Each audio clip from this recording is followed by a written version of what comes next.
Olá a todos, sejam muito bem-vindos a mais um episódio dos Jogos aos Montes, em que hoje vou falar-vos de um tema que me é bastante querido e próximo, que é aquilo que podemos usufruir, retirar dos jogos e da arte de jogar, nomeadamente em contexto terapêutico.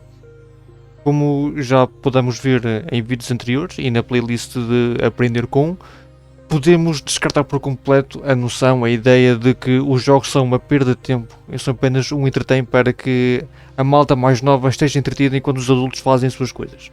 Não, os jogos são uma excelente ferramenta não só para adquirir, mas para aprimorar competências. Lembram-se? O Monstro das Cores é excelente para falar abertamente sobre emoções, Mysterium é excelente para dedução e trabalhar a frustração, e por exemplo, Kushi Express é excelente para trabalhar a motricidade fina, a agilidade dos dedos e das coisas todas. Os jogos narrativos não são diferentes no que toca a ajudar as pessoas. E eu vou dar-vos estes exemplos quando aplicados nestes contextos de apoio a pessoas com transtorno do espectro do autismo, depressão e ansiedade. Como é que isto está relacionado? Ora, vamos começar pelo início, com o transtorno do espectro do autismo. Apenas com a referência que, neste caso em concreto, quando estamos a aplicar jogos narrativos e falando por experiência, aquilo que é ideal é aplicar em pessoas com síndrome de Asperger. Apenas porque em casos de autismo profundo é difícil usar esta dinâmica da narrativa, da história, da interpretação de personagens. É preferível usar, de forma a beneficiar mais da experiência, esta metodologia, esta prática junto de pessoas com, chamemos-lhe, um tipo de autismo mais funcional.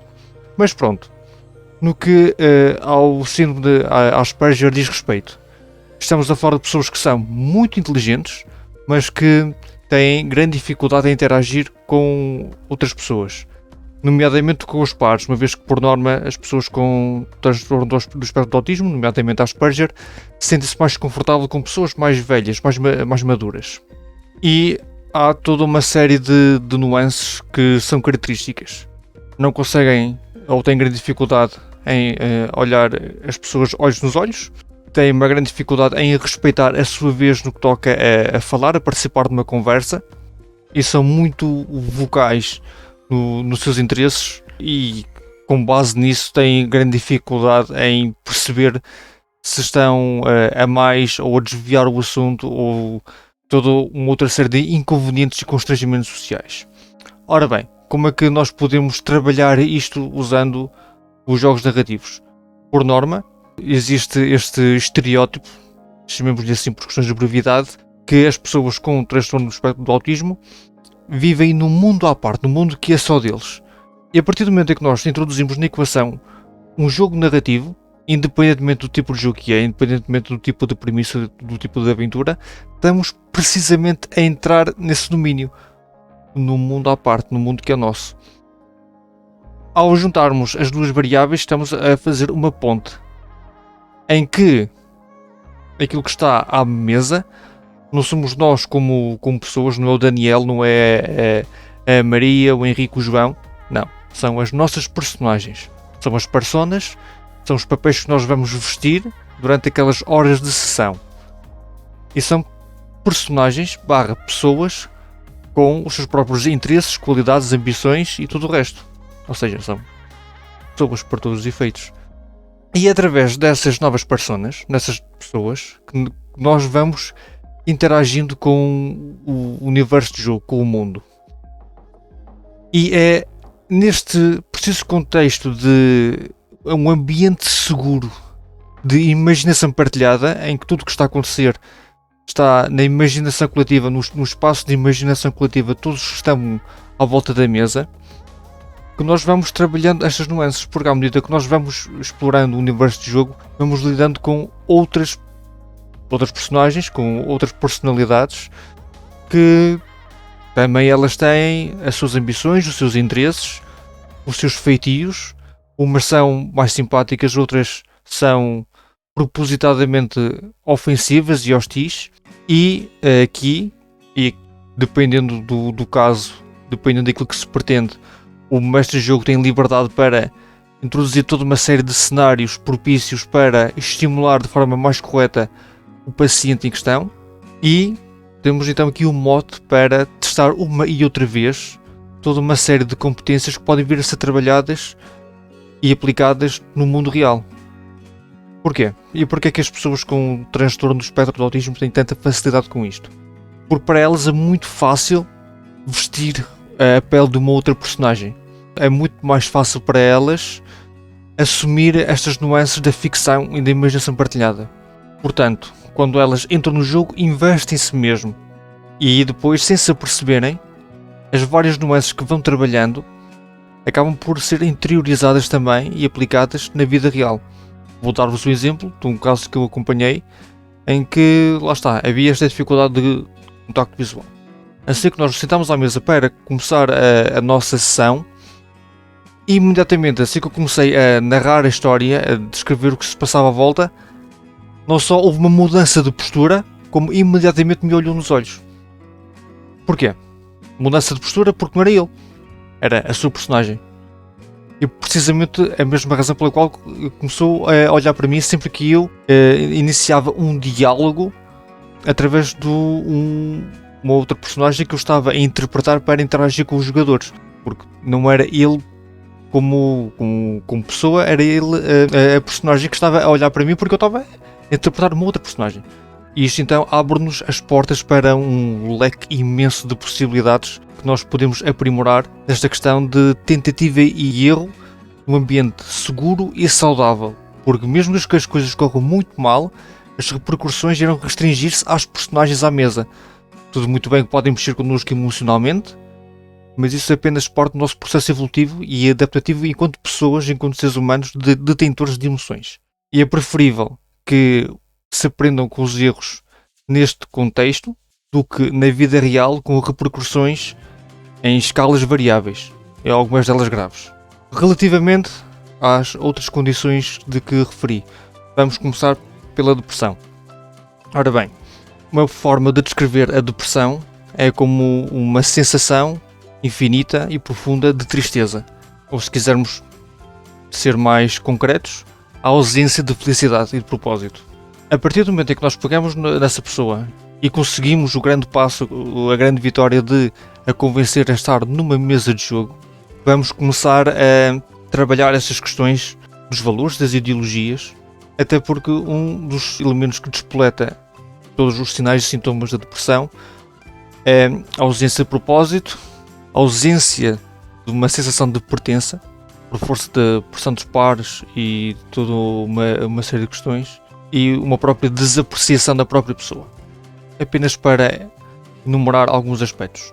A partir do momento em que nós, imaginemos, somos um grupo de aventureiros que está a trabalhar em equipa para lidar com qualquer ameaça que está prestes a recair sobre um determinado reino, e está tudo nas nossas mãos, a partir do momento em que nós entramos no cerne das nossas personagens e da trama e do drama daquilo que está nas nossas mãos e na nossa imaginação, nós conseguimos ir eliminando essa profunda tristeza. E enquanto olhamos à nossa volta, vemos toda uma série de pessoas que estão no mesmo barco que nós, estão a passar exatamente pelo mesmo que nós, e que nós temos a certeza que podemos contar com elas da mesma maneira que elas podem contar connosco. E há este espírito de grupo que é muito importante em quadros depressivos. Por último, ansiedade. Ora bem, ansiedade, nervosismo, a questão de estar a querer planear tudo 3 ou 4 passos à frente e esperar sempre o pior cenário possível. Ora bem, parece um pouco antitético. Pegando no próprio exemplo que dei há bocado, de um grupo de aventureiros que está a lidar com uma grande ameaça, esta sensação de peso em cima dos nossos ombros pode ser colossal. Uma pessoa que tenha esta patologia e que lide com ela diariamente na sua vida real. Mas não é bem assim.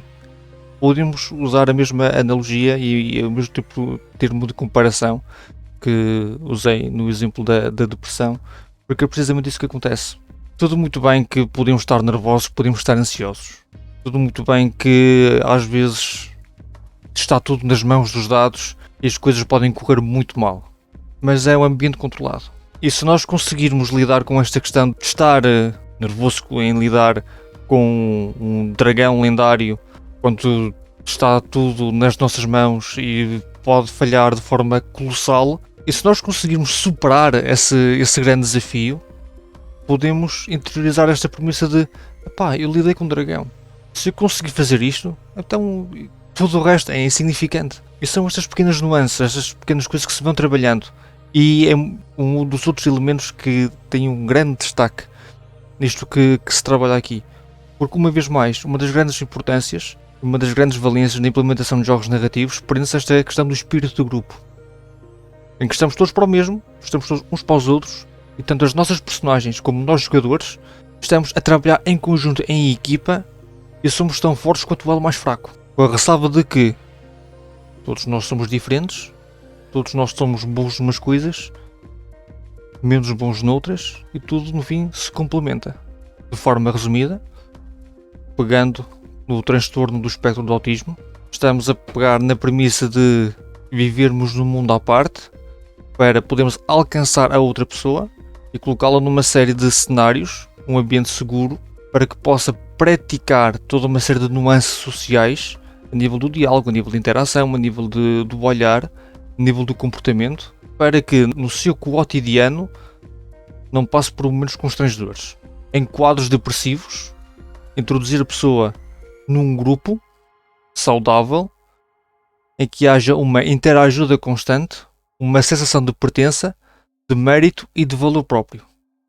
Trabalhar as questões da autoestima e do autoconceito. Na ansiedade, exatamente a mesma coisa. Introduzir num grupo, usar este ambiente seguro para trabalhar e introduzir toda uma série de exemplos que testem essa ansiedade, a levem ao limite, quiçá, e torná-los, convertê-los a algo mais processável, mais digerível, para que depois haja toda uma série de nuances, uma série de atenuações no seu dia-a-dia. Isto são apenas a ponta do iceberg no que toca àquilo que nós podemos fazer e das grandes valias que nós podemos ter levando para a mesa jogos narrativos.